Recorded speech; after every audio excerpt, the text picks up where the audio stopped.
चलो अब न्यूमेरिकल्स की बात करते हैं, क्वेश्चन। ठीक है, तो अब क्वेश्चन देख रहे हैं हम लोग।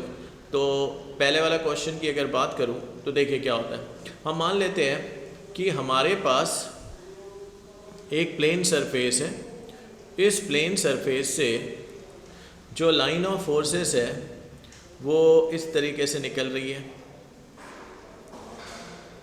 इस तरीके से लाइन ऑफ फोर्सेस निकल रही है। This is E, clear?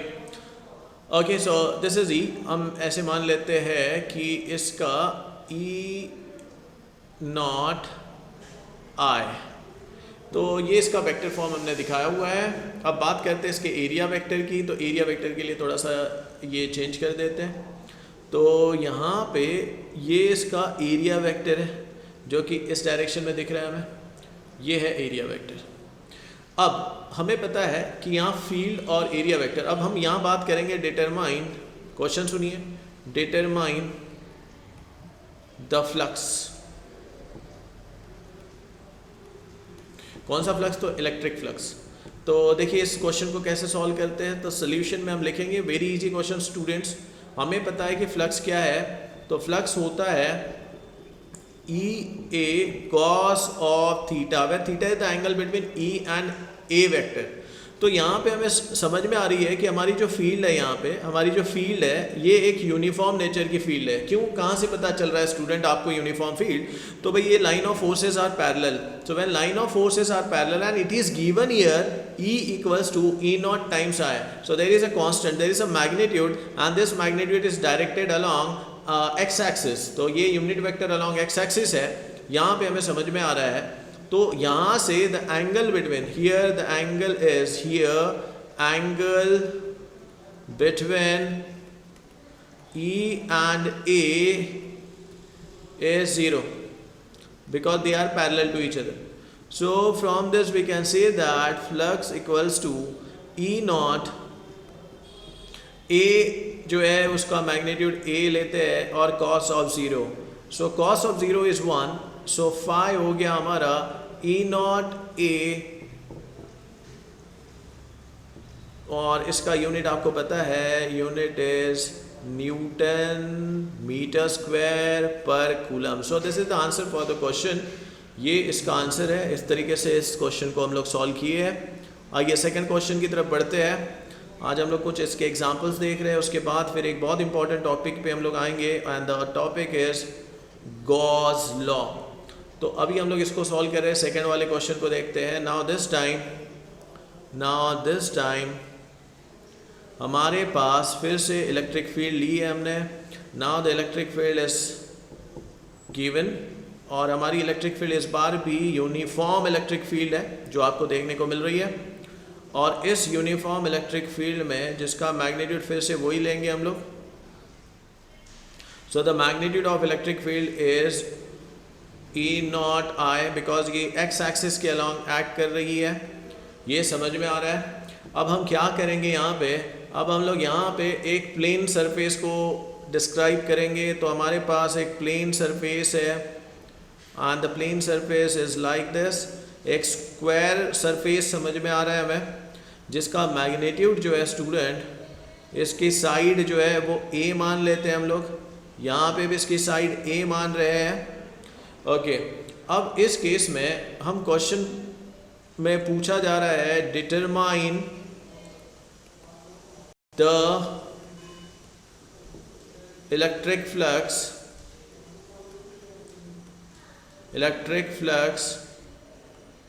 in this case, determine the electric flux in this case। so अब बात कर रहे हैं हम लोग यहाँ पे, this is the next question। और इसमें हमने देखा है कि एक डायग्राम दी है जिसमें इलेक्ट्रिक फील्ड एक्स एक्सिस के अलॉन्ग लग रही है, और दूसरा जो है यहाँ एक स्क्वायर सरफेस दिया जा रहा है जो कि रखा हुआ है।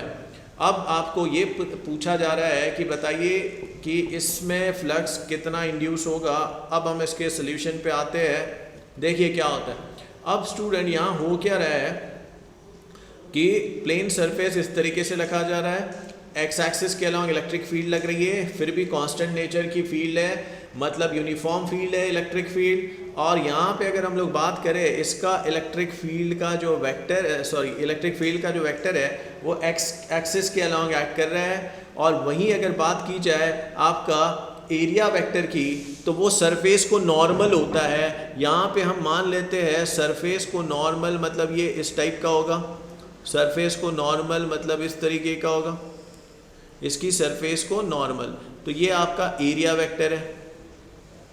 तो यहाँ पे देखने से हमें ये समझ में आ रहा है कि यहाँ पे जो फ्लक्स अगर निकाला जाए तो फ्लक्स होता है, हमें पता है कि फ्लक्स होता है E dot A vector dot A vector, जिसे हम लोग लिख सकते हैं E A cos of theta, where theta is the angle between E vector and A vector. लेकिन यहाँ अगर एरिया और फील्ड के बीच का अगर बात किया जाए तो आप देखिए स्टूडेंट, ये है इलेक्ट्रिक फील्ड एक्स के अलॉन्ग और इसको परपेंडिकुलर एरिया वेक्टर है, मतलब ये उस सरफेस को परपेंडिकुलर है, मतलब इन दोनों के बीच का एंगल इज 90। तो इस केस में ई ए कॉस ऑफ 90 आप लेंगे, ई A cos of 90, cos of 90 आपका 0 होता है, तो यहाँ पे आपका आंसर आएगा E A into 0, that will give you 0। So यहाँ पे कोई फ्लक्स आपको मिलेगा नहीं, so here the flux is 0। So इस तरीके से यहाँ पे हमने निकाला है। चलिए आइए नेक्स्ट क्वेश्चन की तरफ बढ़ते हैं। आई होप ये आपको समझ में आ गया होगा, आप प्लीज़ इसे कॉपी कर लीजिए। आइए थर्ड क्वेश्चन की तरफ बढ़ते हैं स्टूडेंट्स। सो यहाँ पे अभी थर्ड क्वेश्चन की बात करें, ओके, सो ये we go with the third question. So यहाँ पे अभी थर्ड क्वेश्चन पे आ रहे हैं हम लोग। Okay, third question. अच्छा, अब देखिए, अब मान लेते हैं हमारे पास एक सरफेस है, सर्कुलर सरफेस। थोड़ा सा ध्यान रखिए, हमारे पास इस बार एक सर्कुलर सरफेस है जिसका रेडियस जो है वो दिया हुआ है a। So a is the radius of a circular surface. Clear. अब देखिए फील्ड जो है वो इस टाइप से निकल रही है, इसकी सरफेस से इस तरीके से फील्ड बाहर निकल रही है। ओके, इस बार भी हमारी जो फील्ड है वो यूनिफॉर्म नेचर की ही फील्ड है। फ़िलहाल हम लोग सारे जो क्वेश्चंस है वो यूनिफॉर्म नेचर की फील्ड के लिए ही कर रहे हैं। तो यहाँ पे अभी हमारा यूनिफॉर्म नेचर की फील्ड है, जो कि हम फिर से वैसी ही बता रहे हैं, equals to E naught times x axis के अलॉन्ग लग रही है। ओके, यहाँ पे ये जो सरफेस है ये इस फील्ड को बिल्कुल सरफेस से पास हो रही है, और यहाँ पे हम मान लेंगे डिटरमाइन, क्वेश्चन पूछा जा रहा है determine the flux in the given example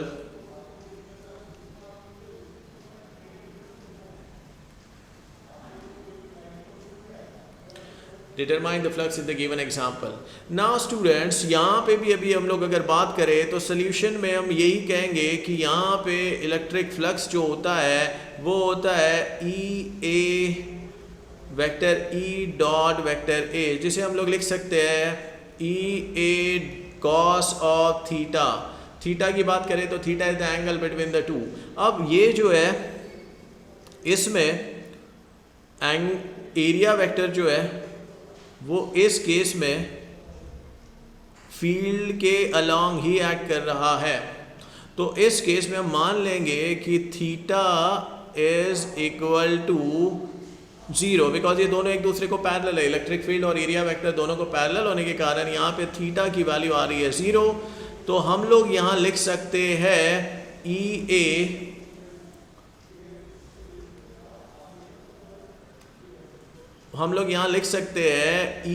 A cos of 0, और ई ए कॉस ऑफ 0 की अगर बात की जाए तो कॉस ऑफ 0 होता है 1, तो here we can say E A into 1, that gives you E A, और जिसे आप लिख सकते हैं एरिया ऑफ सर्कल। अगर बात की जाए सर्कुलर सरफेस की बात की जाए तो we can write it as E naught times circular surface का एरिया होता है पाई आर स्क्वायर, यहाँ पे आर ए बोला जा रहा है, तो इस तरीके से इसे लिखा जा सकता है, जिसे हम लोग यहाँ पे मैं ऐसे कर सकता हूँ इसे, और यहाँ पे हमारा जो आंसर आ रहा है इस पर्टिकुलर एग्जाम्पल में, तो यहाँ जो फ्लक्स निकाला हमने वो है ई नॉट पाई ए स्क्वायर, और ये जो है इसका यूनिट होगा न्यूटन मीटर स्क्वायर पर coulomb.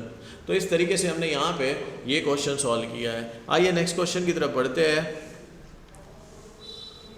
Okay, so this time question number 4।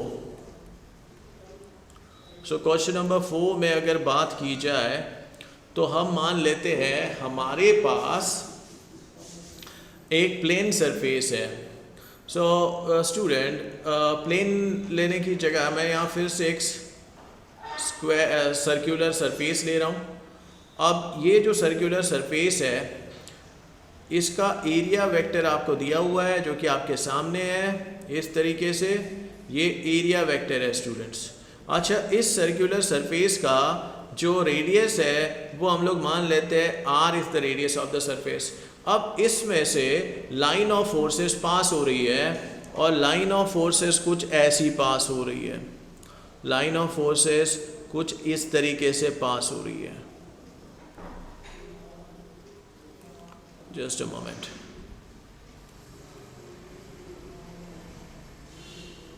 तो लाइन ऑफ फोर्सेस, अब देखिए आप यहाँ पे लाइन ऑफ फोर्सेस बिल्कुल इस तरीके से पास होगी।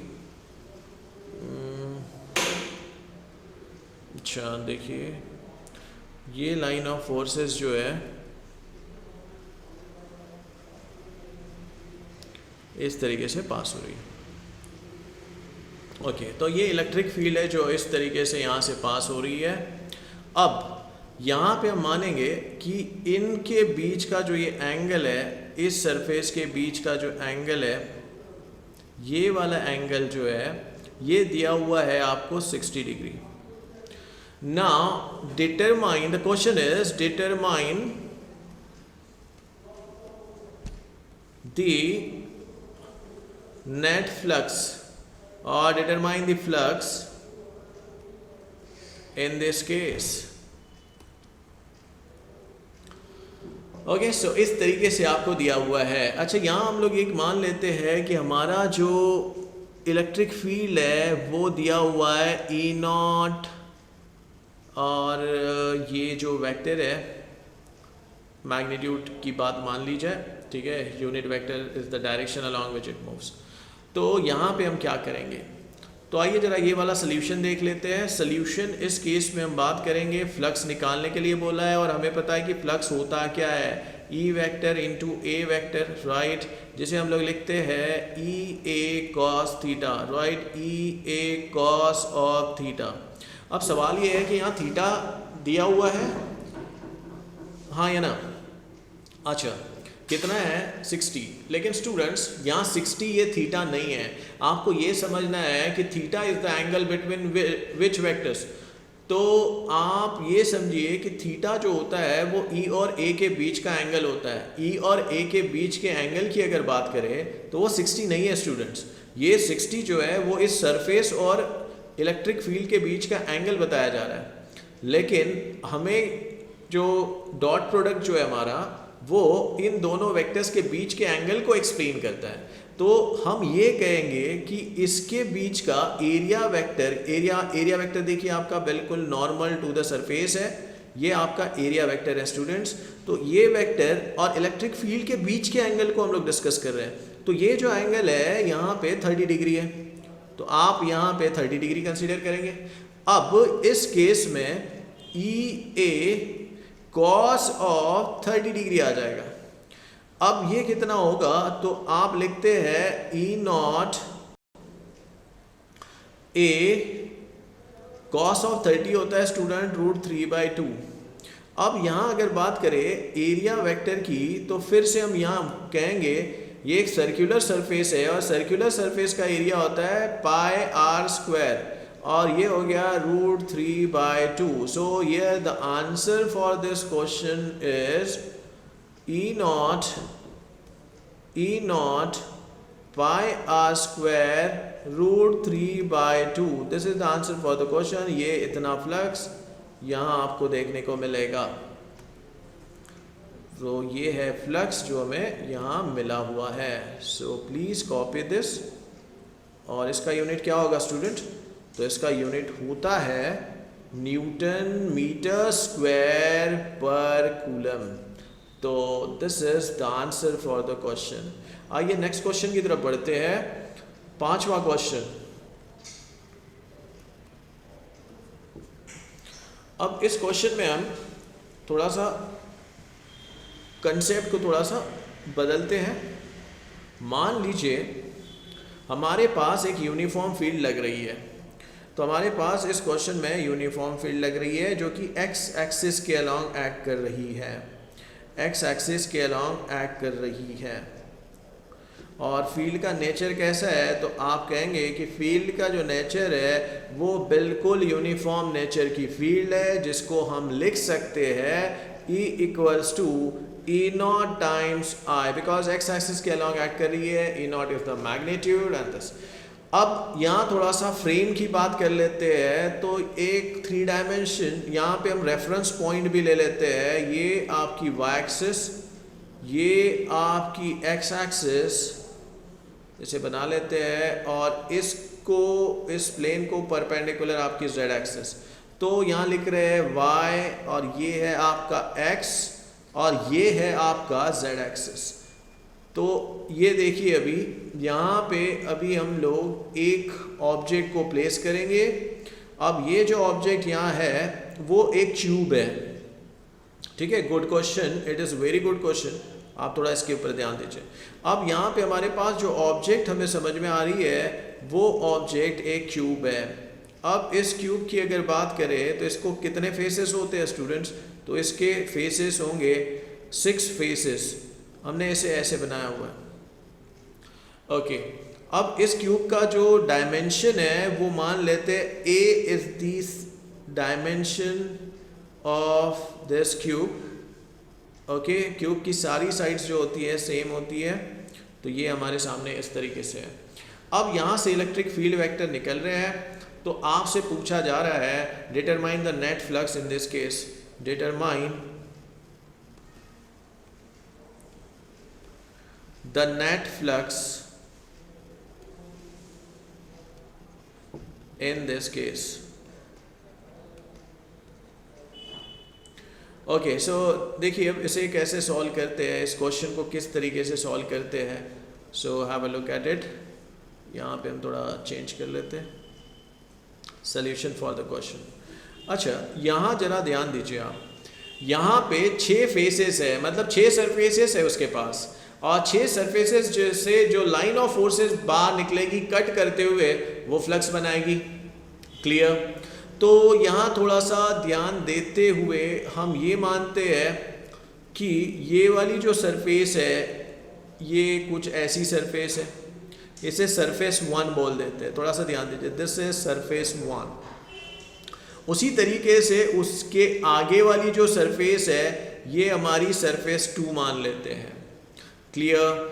अब उसके ऊपर साइड वाली जो सरफेस है, टॉप की जो सरफेस है, इसे हम लोग मान लेते हैं सरफेस नंबर 3. और वैसे ही नीचे वाली भी सरफेस आपको समझ में आ रही है, ये है सरफेस नंबर 4.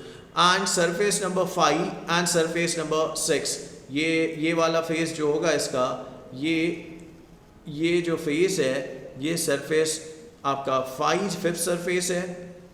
और इसके बैक साइड वाला जो सरफेस है जो पीछे साइड में होगा वो 6th सरफेस है. तो अभी ऐसे हमारे पास 6 सरफेसेस है और इन सरफेसेस से electric line of force pass हो रही है, कट कर रही है. और आपसे पूछा जा रहा है भाई यहाँ पे नेट फ्लक्स आप निकाल के बताइए.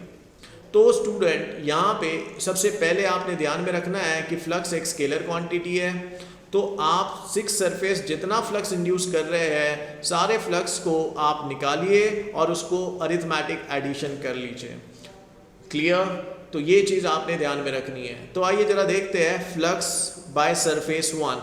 सरफेस 1 पे जो फ्लक्स है वो कितना है ये देखते हैं। अच्छा देखिए भाई, सरफेस 1 की अगर मैं बात करूँ तो उसमें हमें ये समझना है कि ये वाली जो सरफेस है इसमें electric field along x act कर रही है, लेकिन इस सरफेस का जो एरिया वेक्टर है स्टूडेंट वो बाहर की ओर निकला होता है, तो इसका एरिया वेक्टर बाहर की ओर है, ये आपने ध्यान में रखना है। क्लियर? और उसी तरीके से ये वाली जो सेकंड सरफेस है इसका एरिया वेक्टर इस सरफेस से बाहर की ओर होगा, तो हम इसके एरिया को ऐसे रिप्रेजेंट करेंगे, इसका वेक्टर बाहर की ओर है, इसका वेक्टर इस ओर है। तो यहाँ पे फ्लक्स ड्यू टू सरफेस 1, जैसे हमने S1 सरफेस की बात की है। अच्छा, फ्लक्स इसको मैं फ्लक्स 1 कहता हूँ, φ1 कह देता हूँ, और ये कितना होगा E vector dot A vector. अब आप खुद बताइए, फील्ड लग रही है आपकी x के अलोंग, फील्ड लग रही है आपकी x के अलोंग, और एरिया वेक्टर देखो opposite to that of the field है। फील्ड इस साइड लग रही है और आपका जो वेक्टर है उसके अपोजिट साइड में है, मतलब दोनों के बीच का एंगल कितना है। देखिए स्टूडेंट, इस केस में फील्ड लग रही है x के अलोंग, और इस सरफेस S1 का जो वेक्टर है एरिया वेक्टर वो इस डायरेक्शन में लग रहा है, मतलब इन दोनों के बीच का जो एंगल है स्टूडेंट वो है 180 डिग्री। तो यहाँ पे हम लिखेंगे E नॉट, देखिए E का E A, और यहाँ आ जाएगा cos ऑफ 180। थोड़ा सा ध्यान रखना है, हमने 180 क्यों आया, तो 180 इसलिए आया क्योंकि दोनों एक दूसरे को अपोज कर रहे हैं। तो E का मैग्नीट्यूड है E नॉट। एरिया की अगर बात करेंगे तो आपको पता होना चाहिए सरफेस एरिया ऑफ क्यूब की अगर बात करें तो वो है यहाँ साइड का स्क्वायर, साइड है आपकी A का स्क्वायर। cos ऑफ 180 को हम लोग लिखेंगे -1। So E not A square minus E not A square is the flux φ1, इसे φ1 कहेंगे स्टूडेंट। तो ये आपने φ1 निकाला है। ओके, अब ये 1 लिख देते हैं। चलिए अब बात करेंगे फ्लक्स ड्यू टू सरफेस 2। तो यहाँ बात करेंगे flux due to surface second. तो सेकेंड सरफेस का जो फ्लक्स है वो निकाल रहे हैं, तो हम लोग इसको लिखते हैं φ2, और इसे फिर लिखेंगे E vector dot A vector. फिर से वही चीज़ आ रही है, अब E into A cos of theta. Clear? अब कॉस ऑफ थीटा यहाँ जरा देख लीजिए, सेकंड सरफेस और फील्ड के बीच का एंगल हमने यहाँ देखना है। So you can see area vector और फील्ड के बीच का जो एंगल है इस सरफेस के लिए ये बिल्कुल पैरेलल है, दोनों आउटवर्ड निकल रहे हैं। आउटवर्ड अगर निकल रहे हैं तो इसके बीच का एंगल हो जाएगा 0 एंगल हो जाएगा। तो हम यही कहेंगे सेकंड सरफेस में इलेक्ट्रिक फील्ड और एरिया वेक्टर इनके बीच का जो एंगल है वो है 0 डिग्री। अब 0 डिग्री की बात करें तो ये आ जाएगा E नॉट A को एरिया जो होता है A स्क्वायर, 0 डिग्री की अगर बात करें तो ये हो जाता है 1, मतलब यहाँ पे φ2 की जो वैल्यू आ रही है वो है E नॉट A स्क्वायर। तो ये हमने सेकंड सरफेस के लिए भी फ्लक्स निकाल लिया है। This is our second equation. चलिए अब बात करते हैं थर्ड सरफेस की। पहले देख लो थर्ड सरफेस कहाँ है। ऊपर वाले सरफेस को हमने थर्ड माना हुआ है, नीचे वाले सरफेस को 4 माना हुआ है। तो स्टूडेंट अब हम लोग बात करेंगे फ्लक्स ड्यू टू सरफेस 3। तो अब बात करते हैं flux due to surface 3, third surface. जैसे हमने यहाँ S2 बोला था सेकंड सरफेस को, यहाँ हम लोग बात करेंगे S3 के लिए। ये हमारा थर्ड सरफेस है। तो अब इसके लिए भी हम लोग क्या निकाल लेंगे, फ्लक्स निकाल लेंगे। अच्छा, अब थोड़ा सा ध्यान दीजिए, फ्लक्स के केस में थर्ड सरफेस की अगर बात करें तो ये वाली सरफेस है थर्ड सरफेस। अब इसका एरिया वेक्टर ऊपर की ओर है, थर्ड सरफेस का एरिया वेक्टर हमेशा आउटवर्ड होता है सरफेस को, और यहाँ पे जो फील्ड है इलेक्ट्रिक फील्ड वो इस तरीके से लग रही है, इलेक्ट्रिक फील्ड इस तरीके से लग रही है। यहाँ पे हमें इलेक्ट्रिक फील्ड ऐसी समझ में आ रही है। अब अगर आप यहाँ देखते हो फ्लक्स क्या होगा तो आप कहेंगे E डॉट A, ठीक है। अब सवाल ये होता है student, theta is the angle between E and A। यहाँ पे अगर आप थीटा की बात करते हो तो आपको समझ में आता है कि 90 डिग्री बन रहा है, तो यहाँ पे cos ऑफ 90, और हमें पता है कि cos ऑफ 90 होता है 0, तो आपका तीसरा फ्लक्स आएगा 0। अब हम लोग यहाँ पे फ्लक्स ड्यू टू सरफेस 4 की बात करेंगे, फ्लक्स ड्यू टू सरफेस 4, जिसे हम लोग S4 कह रहे हैं।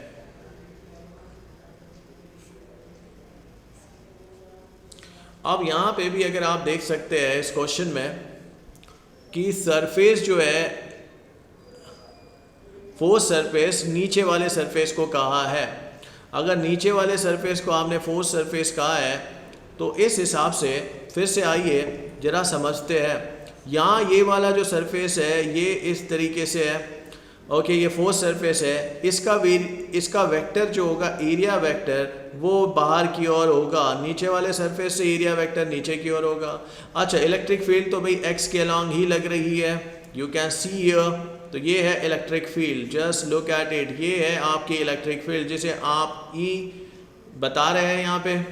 ओके, तो अब बात होगी यहाँ पे E इक्वल्स टू कितना बताया हमने, E नॉट I एक्स के अलोंग एक्ट कर रही है। तो यहाँ पे फाई 4 की अगर बात की जाए तो E डॉट A वेक्टर फिर लिखेंगे हम लोग। अच्छा, E A cos of angle between the electric field and area vector. तो यहाँ पे भी हमें समझ में आता है कि इलेक्ट्रिक फील्ड लग रही है, इलेक्ट्रिक फील्ड लग रही है एक्स एक्सिस के अलोंग, और इन दोनों के बीच का एंगल, और एरिया वेक्टर डाउनवर्ड लग रहा है, दोनों के बीच का एंगल फिर 90 समझ में आ रहा है हमें, और cos ऑफ 90 होता है 0। तो cos ऑफ 90 अगर 0 होता है तो इस केस में फोर्थ सरफेस के कारण जो फ्लक्स मिल रही है वो भी 0 मिल रही है। अब आगे बढ़ते हैं और बात करेंगे sir flux due to fifth surface, flux due to fifth surface. अब फिफ्थ सरफेस की अगर बात करें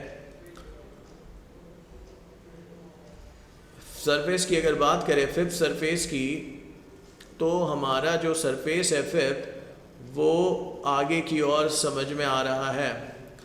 ये है सरफेस, और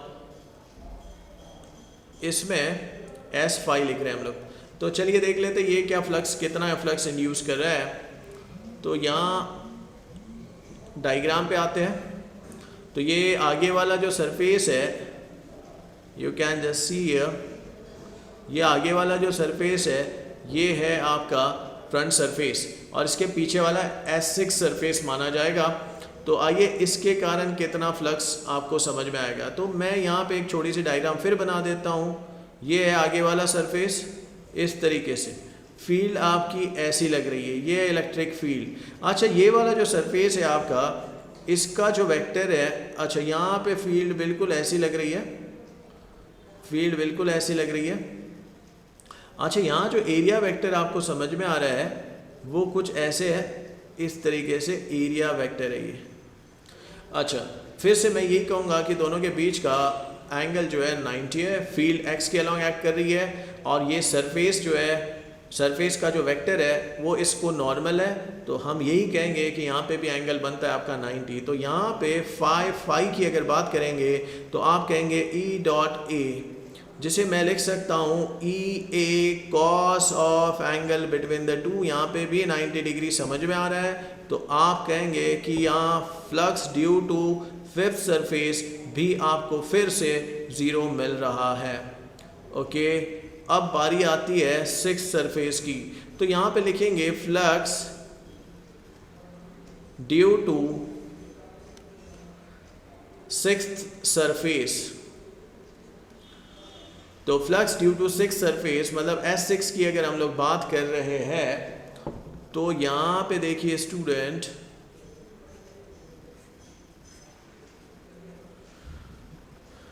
यहाँ पे देखिए इलेक्ट्रिक फील्ड हमारी फिर से x के अलॉन्ग ही बताई जा रही है, जो कि दिख रही है हमें इस क्वेश्चन में।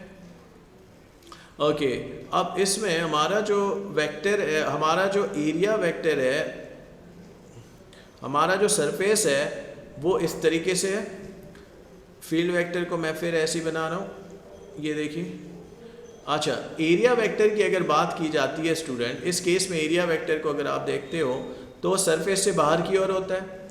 अब इस केस में सरफेस से बाहर की ओर मतलब बैक साइड का सरफेस है, ये उस क्यूब का बैक साइड का सरफेस है, तो ये इधर एरिया वेक्टर रहेगा।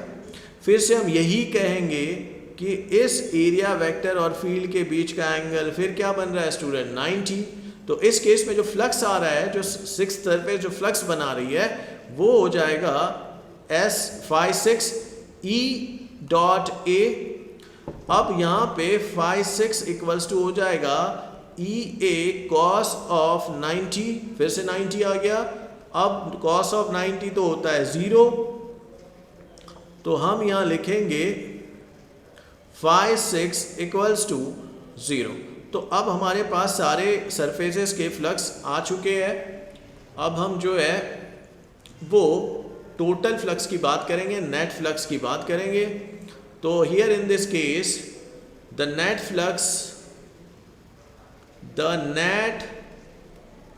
Flux is given by,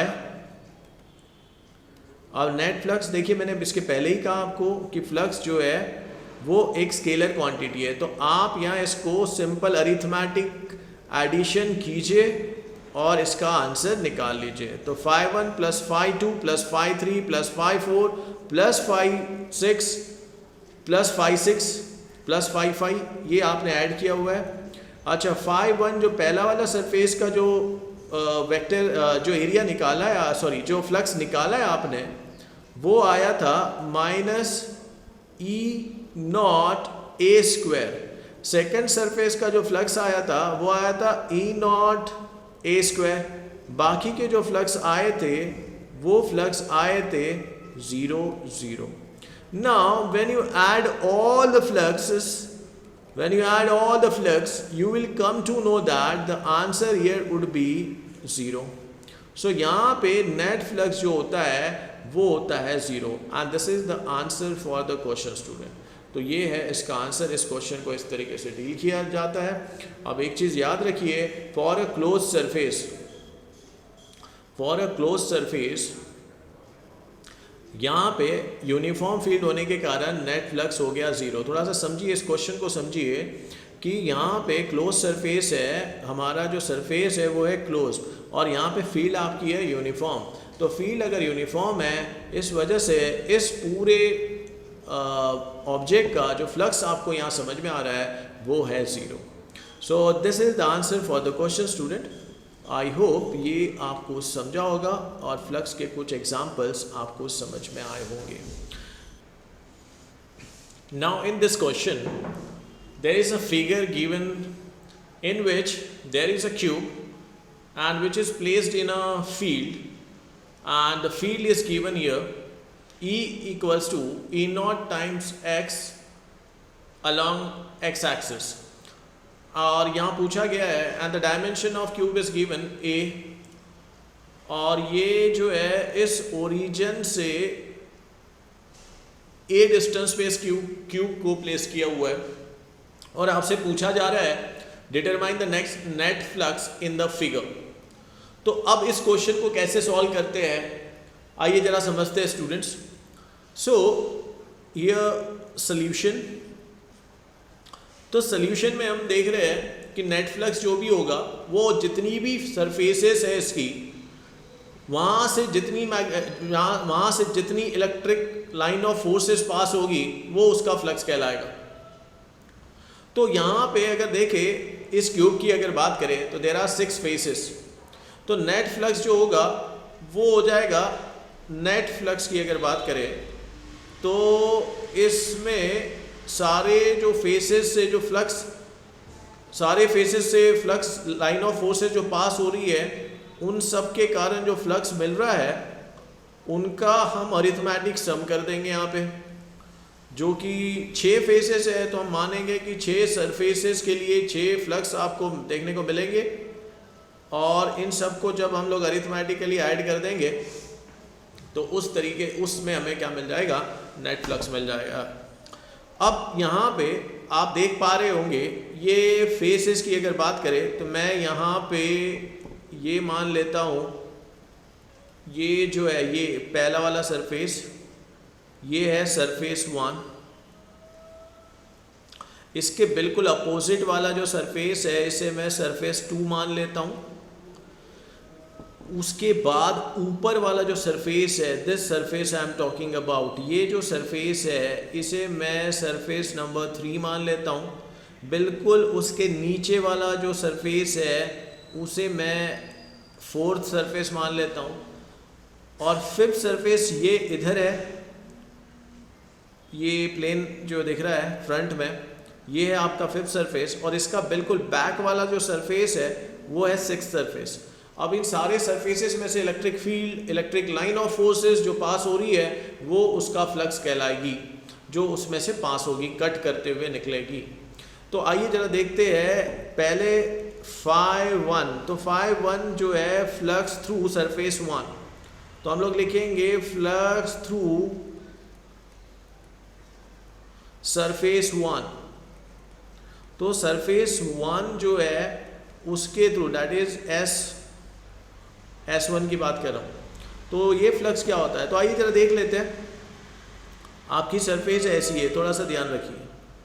so there is a surface, अब ये सरफेस जो है ये आपकी फर्स्ट सरफेस है, और यहाँ से इलेक्ट्रिक फील्ड इस डायरेक्शन में पास हो रही है, थोड़ा सा समझना है हमें।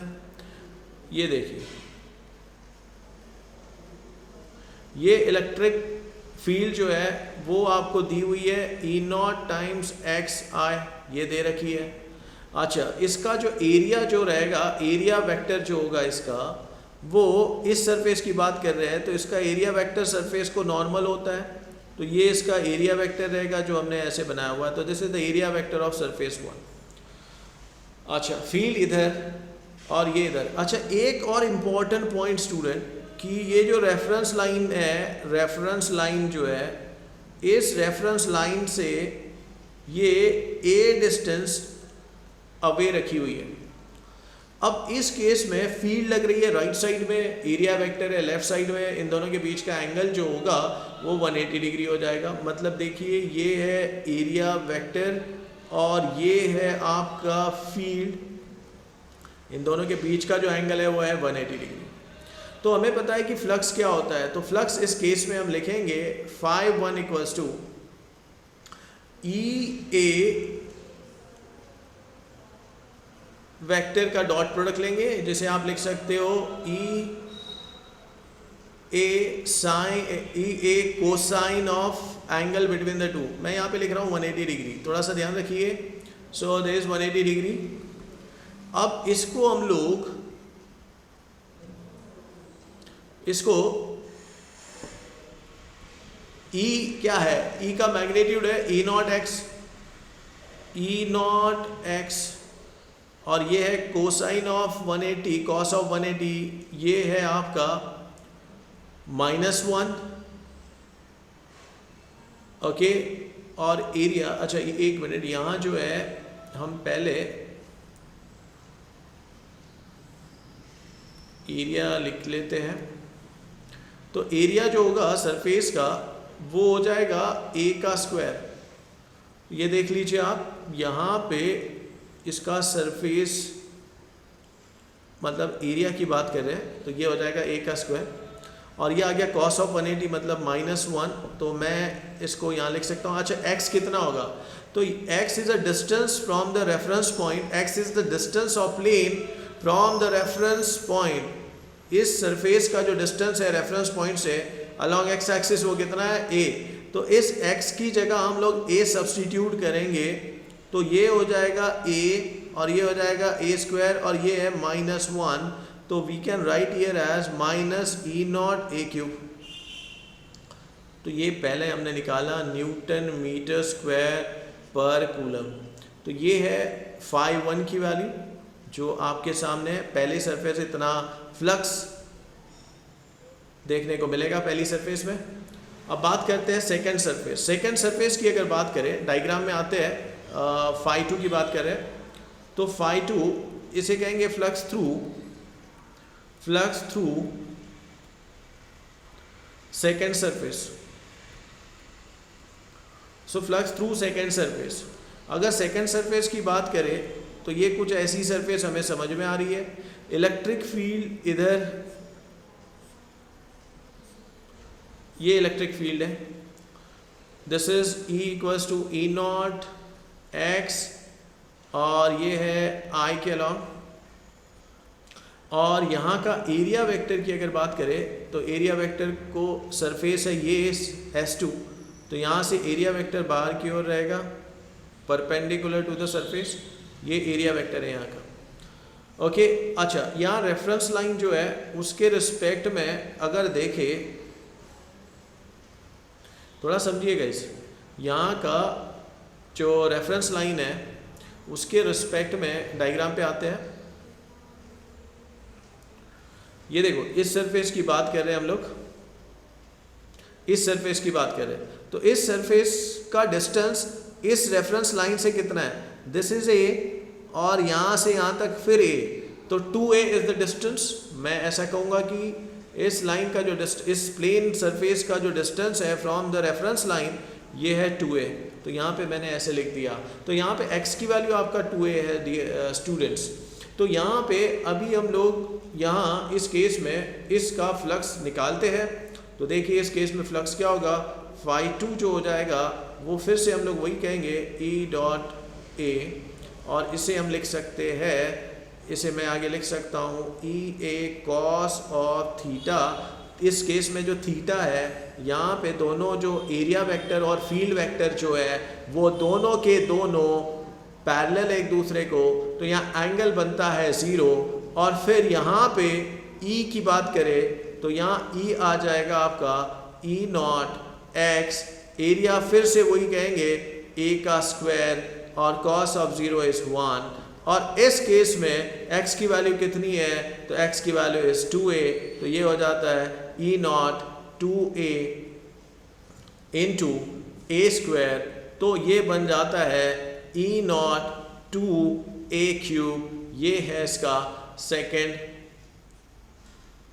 दिस इज फर्स्ट, और ये हो गया इसका सेकंड केस में जो फ्लक्स हमने निकाला है φ2 वो हमको यहाँ समझ में आ रहा है। अब इसी तरीके से फ्लक्स निकालते हैं ड्यू टू थर्ड सरफेस। अब थर्ड सरफेस की बात करें, φ3 फ्लक्स ड्यू टू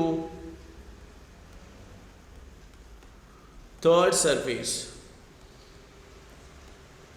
अब थर्ड सरफेस की अगर बात करें तो ये ऊपर वाला सरफेस लिया था हमने।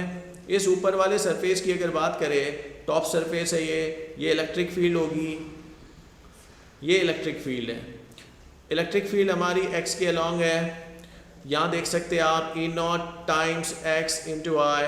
और यहाँ पे इसका एरिया वेक्टर जो है, यहाँ एरिया वेक्टर हम दिखा रहे हैं, ये सरफेस से बाहर की ओर नॉर्मल रहेगा, तो ये इसका एरिया वेक्टर है। आप देख पा रहे होंगे कि ये जो एरिया वेक्टर और फील्ड के बीच का जो एंगल है वो 90 डिग्री है, और इसी वजह से इस केस में जो फ्लक्स आपको समझ में आ रहा है φ3 वो हम लोग लेंगे E.A, जिसे आप लिख सकते हैं EA cos ऑफ 90 डिग्री, जो कि होता है cos ऑफ 90 डिग्री 0, तो हम कहेंगे φ3 की वैल्यू 0 आ रही है यहाँ। तो ये आ गया आपका तीसरी सरफेस पे जो आपको फ्लक्स मिल रहा है वो आपने लिखा हुआ है। अब बात करते हैं फोर्थ वाली सरफेस की बात करेंगे। फोर्थ वाली सरफेस, तो इसमें फ्लक्स 4 की बात करते हैं, flux through fourth surface, flux through या फिर ड्यू टू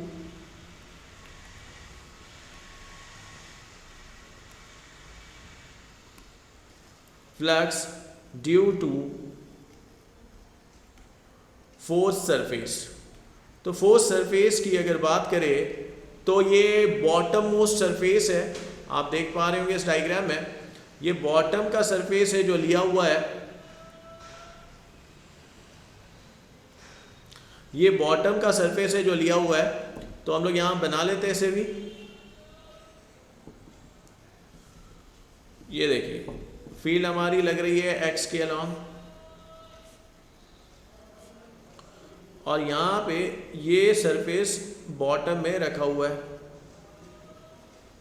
अब इसमें से निकलने वाला फ्लक्स की बात कर रहे हैं, इसका एरिया वेक्टर नीचे की ओर आएगा, फील्ड वेक्टर इधर आ रहा है जिसे आप लिख रहे हो E0 xi, ठीक है। तो ये है डायग्राम। यहाँ पे भी आप अगर देख पा रहे हो स्टूडेंट्स, तो आपको समझ में आ रहा होगा कि यहाँ पे फील्ड और एरिया वेक्टर के बीच का एंगल फिर 90 बन रहा है।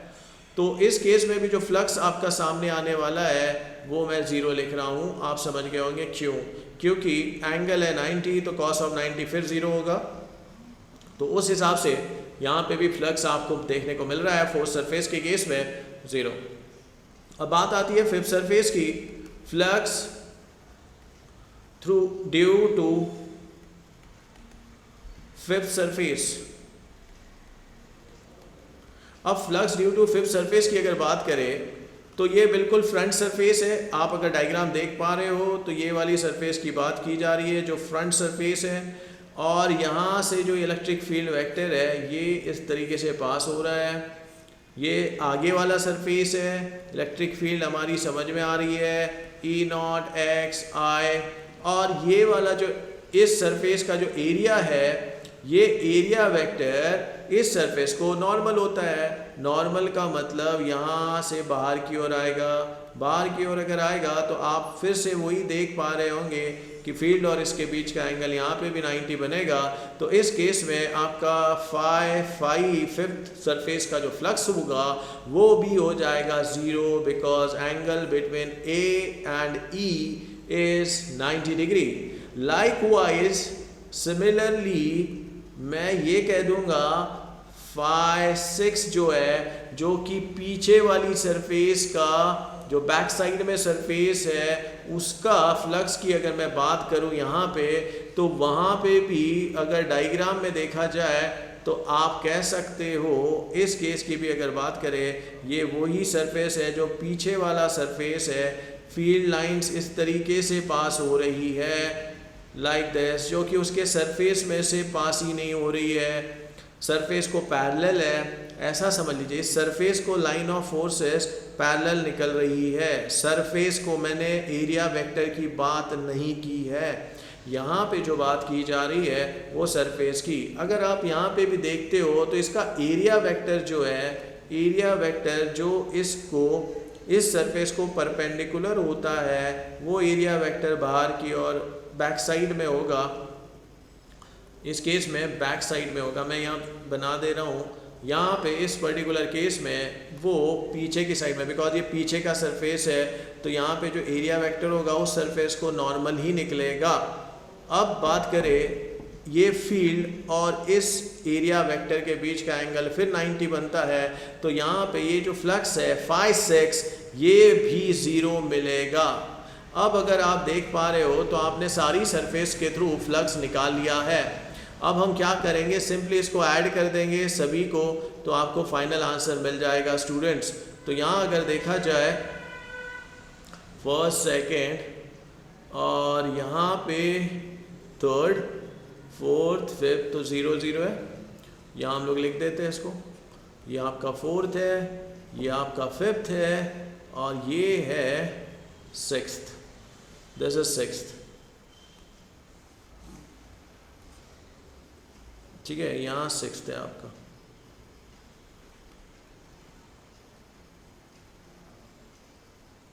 ठीक है, अब हम क्या करेंगे, नेट फ्लक्स निकाल लेते हैं। देयरफॉर नेट फ्लक्स, यहाँ नेट फ्लक्स हो जाएगा φ1 + φ2 φ1 + φ2 + φ3 + φ4 + φ5 + φ6। अब इन सबको हम लोग ऐड कर लेते हैं। तो हमें पता है सबसे पहला वाला जो था उसकी वैल्यू थी -E0 और दूसरा था, देखिए ये था, यहाँ पे अगर बात करेंगे -E0 सेकेंड वाले का था +E0 2 times of A3, third वाले का था 0, फोर्थ वाले का था 0, फिफ्थ वाले का था 0 और सिक्स्थ वाले का भी 0। आप चेक कर सकते हो, देख लीजिए ये 2A3 है और वो -A3 है। अब देखिए क्या हो रहा है यहाँ पे कि फाई नेट जो हो जाएगा, ये इसमें से इसको सब्ट्रैक्ट कर लो तो ये आ जाएगा 2A3 - A3 वाला, तो ये बन जाता है E0, यहाँ से E0 आप कॉमन निकाल सकते हो और यहाँ पे आप लिख सकते हो A3 को भी कॉमन निकाल लिया आपने, -1 + 2 और ये 0, तो ये इसमें हम लोग कर लिए है E0 A3 -1 + 2 will give you 1। सो ये जो आया, this is the net flux here in this case, और ये हमने आंसर निकाला है। This is the answer for the question. यहाँ पे नेट फ्लक्स आपका आ रहा है E0 A3 और इसका यूनिट क्या होगा स्टूडेंट, तो ये हो जाएगा Nm²/कूलम। So this is the answer for the question students. Now in this example there is a diagram given, a spherical region is there, and at the center of the spherical region there is a positive charge placed, and they ask you to determine the net flux through the surface given below। तो ये जो नीचे जो दिख रहा है, इसमें से जो फ्लक्स निकल रहा है वो आपको पूछा है कि भाई कितना फ्लक्स निकल रहा है, कितना फ्लक्स यहाँ पे देखने को मिलेगा। तो स्टूडेंट्स, पॉजिटिव चार्ज से लाइन ऑफ फोर्स बाहर की ओर निकलेगी, इस तरीके से पॉजिटिव चार्ज से लाइन ऑफ फोर्स बाहर की ओर निकलेगी, राइट। देखिए इस तरीके से निकलेगी, हर पॉसिबल डायरेक्शन से निकलेगी, ऐसे,